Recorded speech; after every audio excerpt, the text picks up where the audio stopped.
Hello and welcome along to the horseracing.net preview of the first day of Glorious Goodwood. We've got 5 days of top class racing coming up for you, and we'll be here to take you through each and every race that takes place in Sussex between now and Saturday. So we've got a 8 race card for the opening day on Tuesday, and we'll start with the feature race, which is the Group 1 Goodwood Cup.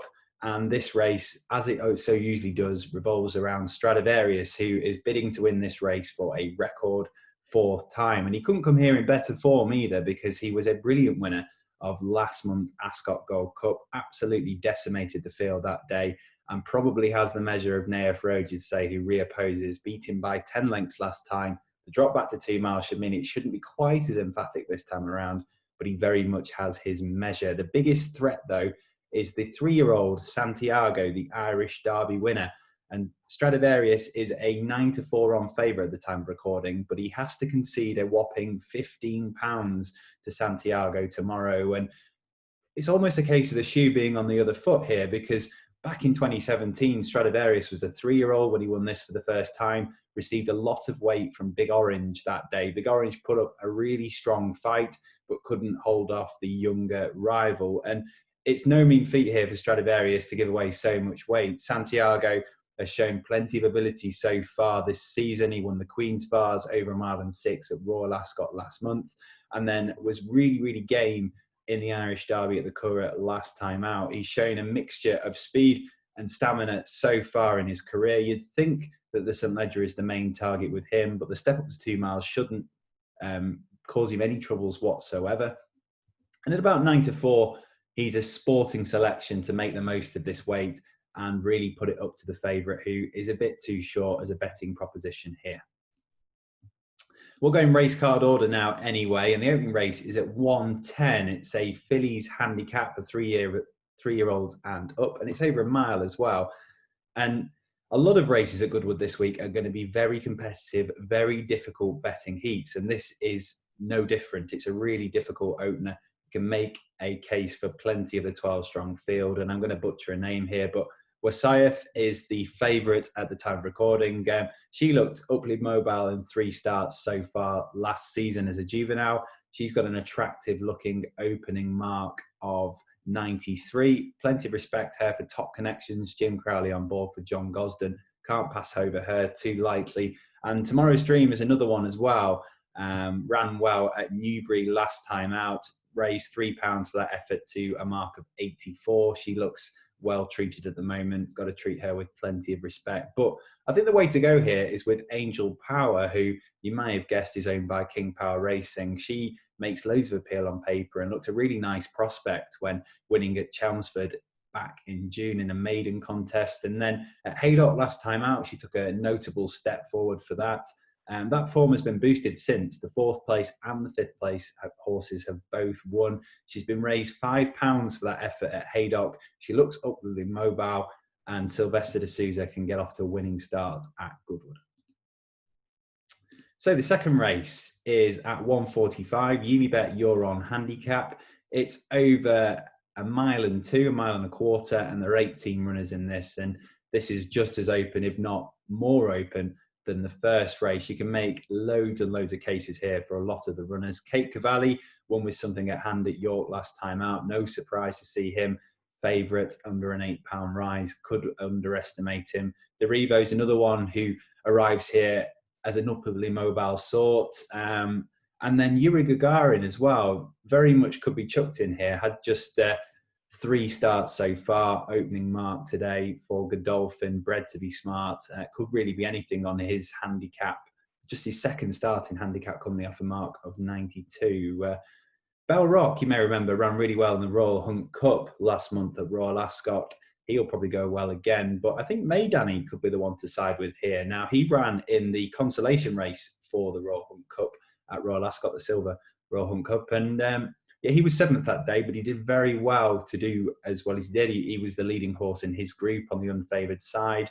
Admittedly, he wasn't so good at the July course last time out, but he represents a Mark Johnston team who are very good at getting their runners to bounce back. The quick turnaround wouldn't be any real problem for me. And he's off the same mark as when he ran at Ascot of 90. That could underestimate him here. He's going to receive weight from the majority of the runners. And again, Sylvester de Souza could have the best ride of the lot. So race number 3, first group contest of the week, is the Group 2 Vintage Stakes 7 furlong contest for 2-year-olds. Some really smart types have won this in recent years. The likes of Pinatubo last year, Expert Eye a few years ago as well. And Vintage, what's it called? Dark Vision, sorry, as well, won this 2 years ago before being bought by Godolphin. And this one is probably the most straightforward race of the lot. I think it's really difficult to look past Battleground. He looks a really, really smart type when winning the Cheshire Stakes last time out at Royal Ascot. Went away from the field really, really convincingly that day. He's bred in the purple, first foal of Found. Yeah, it's very difficult to look past him. He's a short price, 11-8, but I think he will have too much for the field here, can pick up a first group success, probably of many. So race 4 is the 245, the Lennox Stakes, another group contest here, 7 furlongs, Group 2 contest, and really takes a specialist, this sort of race, to win over 7 furlongs. So no surprise really that Sir Dancelot comes here bidding to seal a hat-trick. He loves it at Goodwood. He's got a brilliant record here, will be suited by the conditions, and will arrive here fit as well. Had a bit of a tune-up race in the July Cup last time. Found things happening too quickly, but the step up to 7 will suit. He'll go close. No surprise to see either or both Space Blues and Safe Voyage well backed this afternoon. They both won well at slightly lesser levels over 7 furlongs last time out. Look ready for the step up in trip. Dubai is another with smart form over 7 furlongs. Won over in Meydan, a group contest a couple of years ago. Got back to winning ways at Haydock last time out. If he can build on that, he could be overpriced, but I am going to go for one at a much bigger price, and that's Marie's Diamond. Now, he's 20-1 at the time of recording, and could be a decent each-way punt here. Now, he was disappointing over a mile in the Summer Mile at Ascot last time out, but he was actually in really good heart prior to that. Finished a brilliant third in the Queen Anne Stakes in June. That was at the Royal Meeting. And the main angle here with Marie's Diamond is the fact that he very much likes to set a strong pace, and you'll know Goodwood is a very, very fast track, a fast 7 furlongs. So he's got a good draw here in stall 2. Low draws are favoured at Goodwood. Not difficult to see him bursting out the stalls under an aggressive ride. If he's allowed too much rope in front, he could be difficult to peg back. No, he represents the Mark Johnson team as well. So he's the type that will bounce back from a poor run very quickly. He's 20-1. I've seen worse each way shots. Could be worth chancing in a race that really does look wide open. We've talked about the Goodwood Cup, so we'll move on to the 345, the 6th race on the card. That's the Qatar Handicap. Now, this is another frenetic race. It's a 5 furlong handicap. There's 11 runners in here, and this could go any number of ways.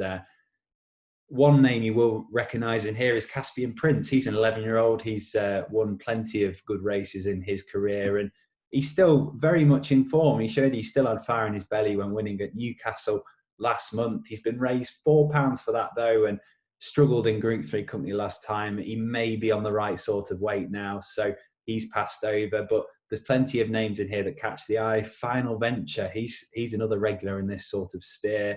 And the 8-year-old is slipping down to a pretty attractive-looking mark now of 99. Claim the Nation, another one that's regularly in this sort of company, but I'm going to go with another big price runner here at 20-1, and that's Ornate.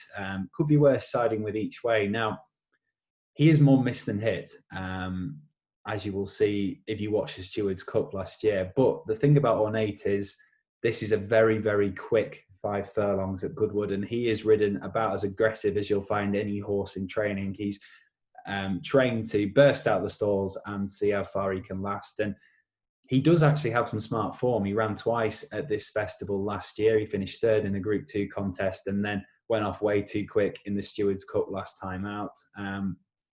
He's now £2 lower, though, than his last winning mark. And similar aggressive sort of tactics here might just mean he's very difficult to peg back. He's got a very good draw in stall 4. Those low draws are important at Goodwood. Yeah, 20-1, he could just prove overpriced in what's a wide open and likely to be highly frenetic 6th race on the card. Nearly there now. The 7th race is the 420. It's a maiden stakes over 6 furlongs, 9 runners in here. And again, apologies if I butcher the name, but this looks like a really, really good opportunity for Alchemist to get off the mark at this second attempt. This is a pretty ordinary looking maiden, to be honest, but he does look above average for this sort of level on paper. And he's a half brother to several winners and showed plenty of ability on debut over this trip at Newbury, a fortnight ago. That sort of run looks very solid for this level. He sets a pretty solid standard.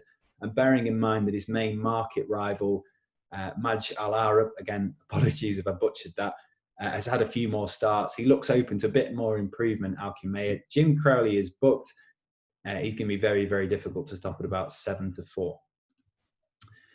And last but not least, we have the 4:55 closing race on the card. It's over 1.5 miles, and it's another fillies handicap 12 in here.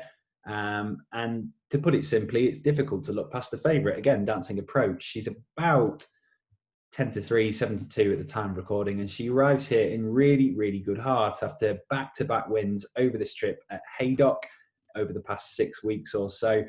And you know, she does look very, very upwardly mobile, and she has jumped up 14 pounds in the handicap as a consequence. But she was a commanding winner last time out, 3 1/4 lengths. She may just be able to shrug off another rise in the weight. She will take a chance 8 pounds higher here, but she's an upwardly mobile type. And she may not have finished improving just yet as a 3-year-old. Of the remainder, though, Tulip Fields and a Saif are probably the biggest dangers. Now, that is the first day at Glorious Goodwood. If you had to ask me for a best bet, probably Battleground in the Vintage Stakes. Do make sure you check back to horseracing.net for all the coverage of Glorious Goodwood. And there'll be a preview here on our YouTube page every day as well. So, see you tomorrow.